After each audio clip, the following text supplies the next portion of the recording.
When I first got my Nintendo Switch, one of the very first games that caught my eye was Mario plus Rabbids Kingdom Battle. At first, it didn't seem that cool. The concept sounded strange and I didn't know if it would actually be fun. But after watching gameplay and many trailers, I realized it looked totally unique. I'd never seen a tactical shooter mixed with a board game style battle system, and the worlds looked exciting to explore. A few weeks later, I bought the game and I fell in love. I 100% completed it and became a huge advocate of what was easily the oddest video game crossover I had seen in years. When the sequel Mario plus Rabbids Sparks of Hope was announced, I was excited but nervous. I had loved Kingdom Battle so much that I had high expectations. Sparks of Hope looked bigger and more ambitious, but something about it didn't quite capture the same magic. The freedom of movement and open world style were cool, but I missed the charm and tighter design of the original. I still enjoyed Sparks of Hope, but it didn't leave the same lasting impression. In this video, I'm going to compare the gameplay and design of both Mario plus Rabbids Kingdom Battle and Mario plus Rabbids Sparks of Hope. I'll be looking at what each game did well, what made them stand out, and where they might have fallen short. By breaking down their mechanics, level design, and overall feel, I hope to figure out why the original captured so much magic for me, and why the sequel, while still good, didn't quite hit the same way. Mario plus Rabbids Kingdom Battle follows Mario and a bunch of newfound Rabbid companions as they save the Mushroom Kingdom from a rogue Rabbid and a malfunctioning machine. An experimenter has accidentally sent their combination machine and a bunch of Rabbids to the kingdom, and a rogue creature named Spawny is turning a bunch of Rabbids into weird hybrid creations. One enemy has the strength and size of Donkey Kong, and another has the power to create sonic waves with his voice. Mario and his gang, which includes fighters like Rabbid Peach, Rabbid Luigi, and Princess Peach, have to fix their world and find Spawny before he does something completely irreversible. The game has such a fun format. It's a turn-based battle game where you control your heroes against various waves of Rabbid enemies. Each level could go whatever way you decide. The main puzzle aspects come from finding the quickest way to take out Rabbids while maintaining safety for your characters and making sure that they survive the battle. Characters can be used in different ways. Mario has a pretty attack-heavy moveset, while Rabbid Peach has strong healing abilities for her teammates. Each playable character can make great or terrible combinations with other fighters, depending on what mission you're doing. I typically went for Mario, Rabbid Peach, and Luigi or Rabbid Luigi in my team, although Rabbid Mario was pretty formidable as well. The level design is great too. There are 4 main worlds with about 10 levels each. Each world, which has its own theme and variety, has one main boss at the end and another mini boss in the middle of the map. This, along with the level's different objectives and progression, keeps gameplay fun and unique. On my first playthrough, I beat one of these worlds in just a day, 6 or so hours of non-stop battle. But the diverse objectives kept the gameplay interesting. You could be rescuing Toad from a group of aggressive Rabbids, reaching a certain area with a small amount of moves, or beating all the enemies on the board. The variety is what keeps you playing for ages, and it really is satisfying taking out these Rabbids, especially when you whittle down a huge boss to the last of its health. There are also options in combat that make each decision more impactful or difficult overall. If an enemy is in range, you can charge them, which takes off a decent amount of their health. However, if you're too close to them at the end of your turn, they can charge you too, so you need to decide if that close proximity is worth it. Typically it is, but there are some enemies that make it harder to manage. Most of the Rabbid enemies are small and have skills like shooting far or summoning other enemies. The most difficult ones to manage are the Bruiser enemies, which are large Rabbids with very strong attacks. They can only move a few steps each turn, but if you shoot them, they can move again. So you need to make sure each of your characters is far enough to not get damaged by the enemy when you shoot them. Characters also are stronger if they're closer together. Rabbid Peach can only restore characters' health if they're closer to her, and you can maximize movement and jumps if characters are within range of each other. Sometimes though, it is better for characters like Rabbid Mario to get ahead, because his weapon deals massive damage but has a very short range. Let's talk about the world maps a little. I really can't gush enough about the spooky world. The boss is super exciting, he's a gigantic Rabbid with the ability to make sonic waves with his voice, and the atmosphere is really top tier. There's eerie music in the background, the locale is really cool, and it's fun that they included a spooky world in the Mario game. There are 3 other worlds, with the Ancient Garden serving as a nice introduction zone, the Sherbet Desert being a cool mix of sand and ice terrain, and the Lava Zone being exactly what it sounds like, and an ideal ending to a Mario-inspired game. Lots of people have different spots as their favorite. I looked on Reddit and saw that reception for each world was pretty mixed, but you can like or dislike whichever ones you want. Overall, they're all very fun. The overworld terrain map is also very fun to explore.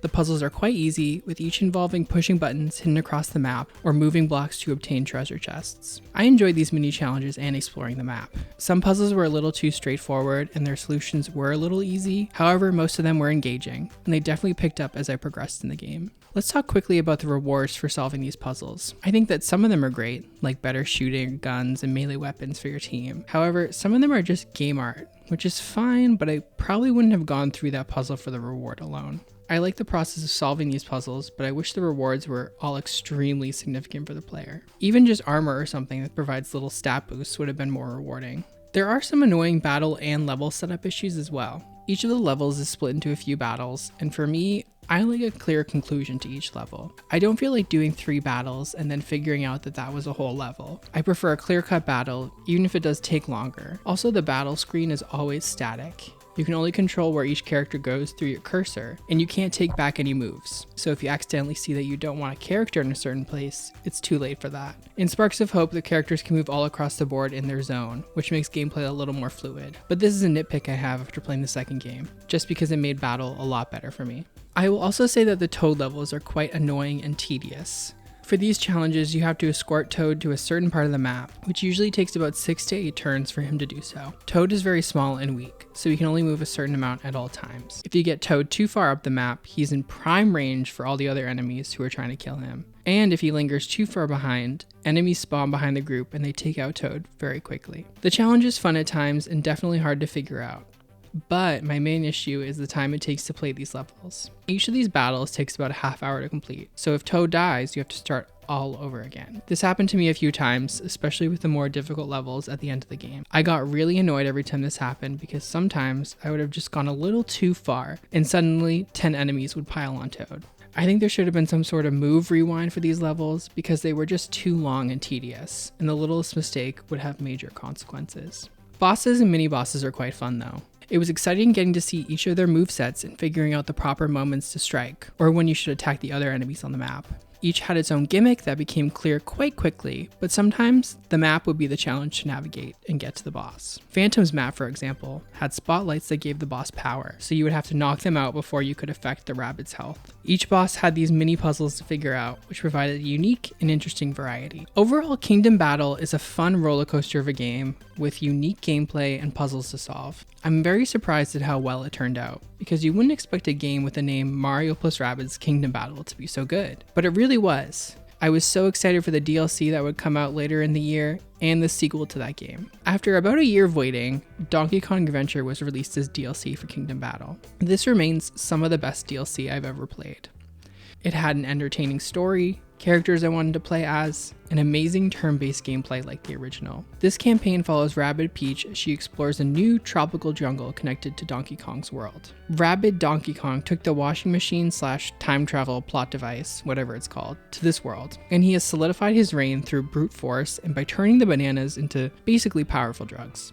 It's up to Rabbid Peach, DK, and Cranky Kong to stop them all and return the machine to Peach's world. This game was so fun. It really felt like an exciting exploration and expansion on the full game. Most of the battles were engaging, with a wide variety of new bosses and enemies to defeat. I really enjoyed the Sand Shark Rabbid boss fight in particular, where he flees from you every time you hit him and then hits you from afar. I also really enjoyed the banana levels, where there were stations of bananas all over the arena, and you have to destroy all of them to win. Little but fun challenges like these make the journey thrilling and a joy to partake in. I also enjoyed the Rabbid Donkey Kong storyline, as he really tied together the DK and the full game's aspects. He was an enjoyable character to watch in the base game, and he made the perfect villain for a DK-inspired content expansion. Each of the players, from Donkey Kong to Cranky Kong, has a very diverse moveset that is very different from the base game's players. And the levels were designed specifically for these 3 characters to work together, so each challenge is super fun to complete. Overall, just great, unique DLC to play, and it was more Mario plus Rabbids. So I completed this DLC to my great joy, and about a year later, Mario plus Rabbids Sparks of Hope was announced for the Switch, set to launch in 2022. I was super excited for it to release.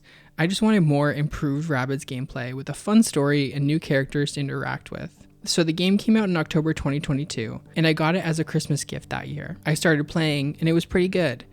But I could tell that something was missing from my first experience with Kingdom Battle. Battling was more fluid and effortless, however. Each battle had its own level, and the characters could move across the board, like I could control them and their movements at all times, which was a great improvement. The story seemed fine. Cursa, the villain of this game, was ominous and powerful, and his darkness affected every planet within the game. However, the game itself was missing the charming combination of Mario and Rabbids that the first game had. The worlds weren't connected to the original game at all. Each planet was mostly related to a season, which was fine, but we've seen that in several games before. And none of these worlds were really connected to Mario's universe at all. There was a Wiggler on the spring-themed planet, but there wasn't anything else that tied to Mario in that land. And that's fine, especially if you're trying to not be too similar to the first game, but that was the most massive part of its charm for me, and I hoped the developers knew that, especially after Donkey Kong Adventure. That DLC was inherently tied to Mario regions that we hadn't even explored yet, and that was what made it so fun.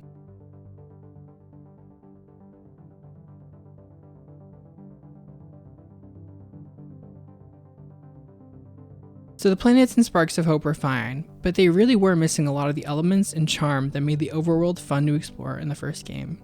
Most of the battles were exciting, like the boss fight where you have to get the massive rabbit to stomp on platforms and take out the arena on their own, or the clock tower fight, where you're stuck on a narrow platform and have to fight big bruisers that come closer each turn. But a lot of the levels were kind of the same. It was either reach the end of the map, defeat all the enemies, or survive a certain number of turns. It was more Mario plus Rabbids, but it wasn't anything super fresh or unique. Another minor nitpick I had is that the first game's levels were worked into the overworld map, but in this game there's just a piece of Cursa's goo in the overworld, and you click on it and it's suddenly transported to a battlefield. It really made no sense story-wise or world-wise. I also really disliked the world maps at times, specifically enemy layouts. There were various enemies walking around the map, which seemed fun, but then you have missions that require you to fight 3 of them, and these fights are all the same. Knocking out Bob-Ombs leads to maps full of Bob-Ombs, and fighting the Goombas is really just rows and rows of Goombas in a map. There's no unique aspect to these fights, except how the enemies are laid out on each map. So these enemies are kind of just tedious obstacles in my way to the next fun level. The gameplay is still entertaining as ever though.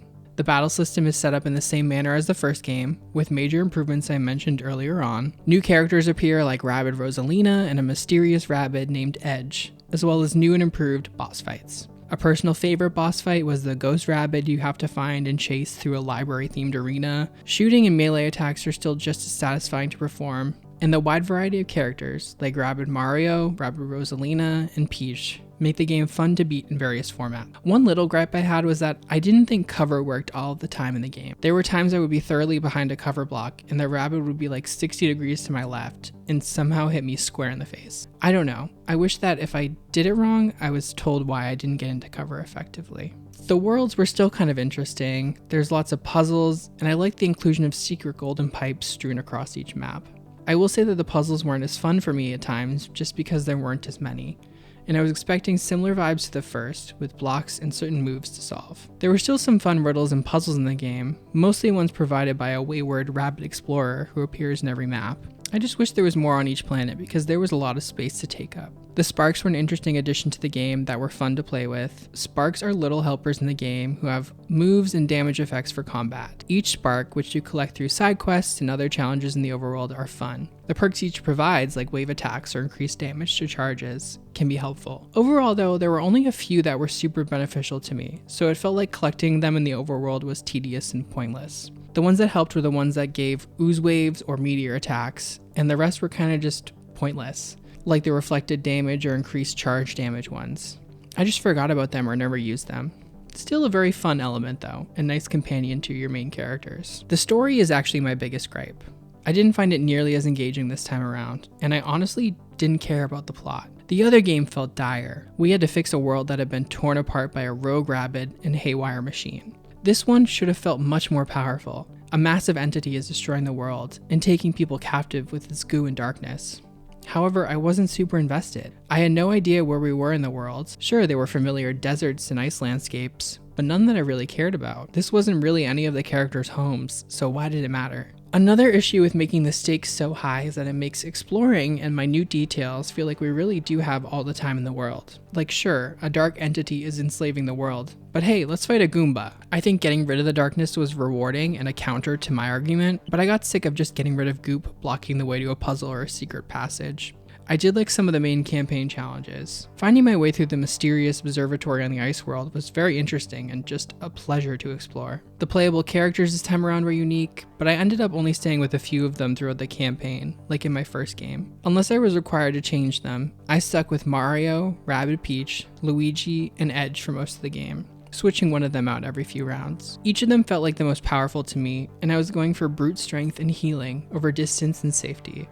So these were the best options. I didn't really feel the need to change them after a while. I did like Bowser, but I only used him for the few levels that he was absolutely required, like the giant brute boss fight or the fight against Cursa. Let's actually talk about the final boss fights in each game. In Kingdom Battle, you face off against Mega Dragon Bowser, a monstrous hybrid of Bowser and a dragon. This felt like the perfect culmination to a Mario game, and I felt like Bowser was threatening enough for me to remain engaged and captivated by the finale. Cursa was less so to me. We don't know Cursa, but fighting him felt easy. He had some moves that reminded me of the all-powerful Mega Hand in Smash Ultimate, which was threatening, but mostly he was just a blob in the distance. Not super scary, and oddly killable with just a few small fighters. I don't know, I didn't really care what happened. Maybe we weakened him by killing all of those blobs, but I don't know.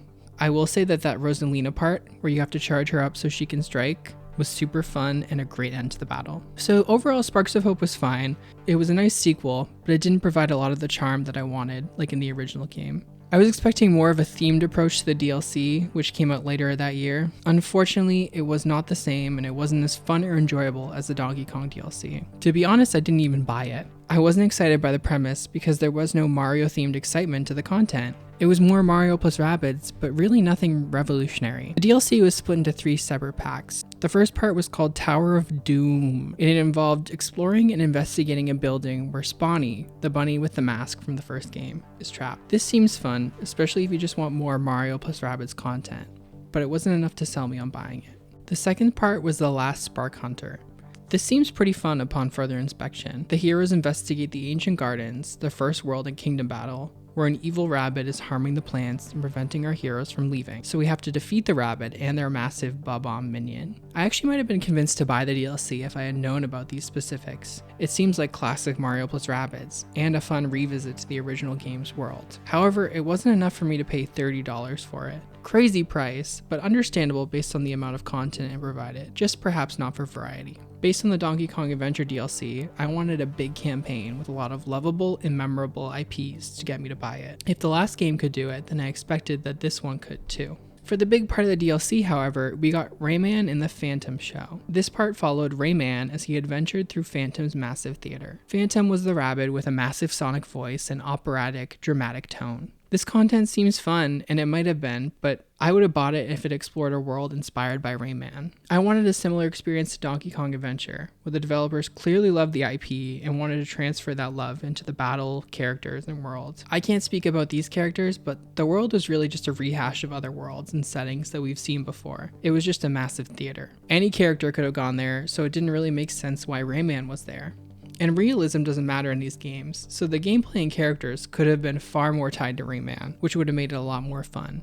Overall though, I was disappointed by this DLC, and I wasn't convinced enough to buy it. Looking back, Mario plus Rabbids Kingdom Battle remains one of the biggest surprises I've ever had with a game. What seemed like an odd and random crossover turned into a genuinely fun, charming, and cleverly designed tactical experience that I couldn't put down. It took the classic elements of Mario's universe, blended them with the chaotic energy of the Rabbids, and created something entirely fresh and enjoyable. The tight level design, quirky characters, and engaging battle system made it a standout title in its own right, and the surprise of how well it all came together was nothing short of magical. Mario plus Rabbids Sparks of Hope had a lot of potential and carried over some of the charm of the first game, but ultimately it couldn't capture the same spark that made the original so memorable. Despite its bigger ambitions, more open world feel, and new mechanics, it felt like it lacked the connection to the Mario universe that had made the first game so exciting to explore. While the gameplay was still fun, and the improvements to the battle system were welcome, the worlds felt disconnected, and the story didn't evoke the same level of investment. Even the DLC, while offering some interesting new content,